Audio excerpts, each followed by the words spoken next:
గద్దర్ అంటే నాకు ఆయన యొక్క స్వభావం, ఆయన యొక్క భావాలు ఇంట్రెస్టే.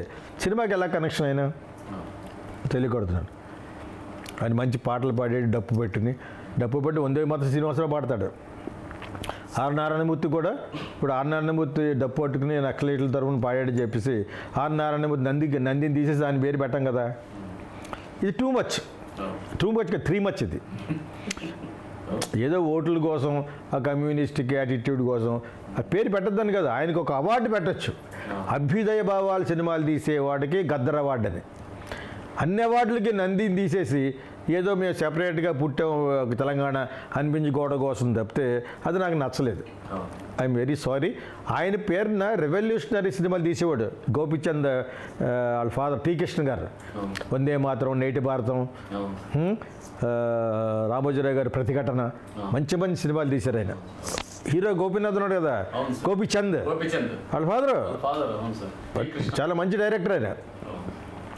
అటువంటి సినిమాలు తీసిన వాళ్ళకి గద్దర్ లాంటి అవార్డు ఇవ్వచ్చు. ఆయన గొంతెత్తి పాడేవాడు కాబట్టి. కానీ అన్ని అవార్డులకి గద్దర్ అవార్డు అనేది నాకు ఎందుకు నాకు అర్థం అవ్వలేదు. అది వాట్ ఇట్ ఈజ్ అని. మరి ఏమన్నా మాట్లాడితే ఆయన అగౌరవంగా మాట్లాడు. అగౌరవం కాదు, ఆయన అంటే గౌరవం. ఇదే గడ్డంతో నేను 30 ఏళ్ళ క్రితం అరకు వ్యాలీ స్టేషన్లో నుంచుని ఉన్నాను. ఒక ఇద్దరు స్టూడెంట్లు వెనకాల నుంచి వచ్చి మీరు గద్దరా అని అడిగారు నన్ను. గద్దరా ఆయన ఫోటో ఎలా ఉంటుంది కదా. నేను అలాగ అనిపించాను అనమాట. తెల్లగా గడ్డంతో పొట్టిగా. అర్థమైందండి మీకు? అంచేత ఆయన మీద గౌరవం ఉంది కానీ గౌరవం లేకుండా లేదు.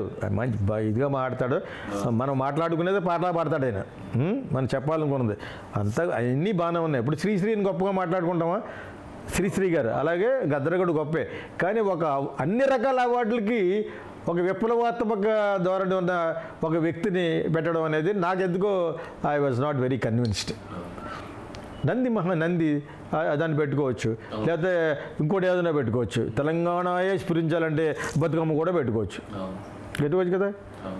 ఇలా పైన గరగ ఉంటుంది, పైన బిందులు పెడతారు కదా, బ్యూటిఫుల్గా ఉంటుంది ఈ అమ్మాయిలు.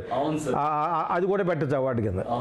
నేను ఎందుకంటున్నానంటే కల్చర్ని పుట్టిపడుతూ ఉండాలి తప్పితే ఒక విప్లవాత్మక వ్యక్తిని అన్ని రకాల సినిమాలకి ఇదిగా పెట్టడం అనేది నాకు పెద్దగా ఇది అనిపించలేదు. But I still respect him.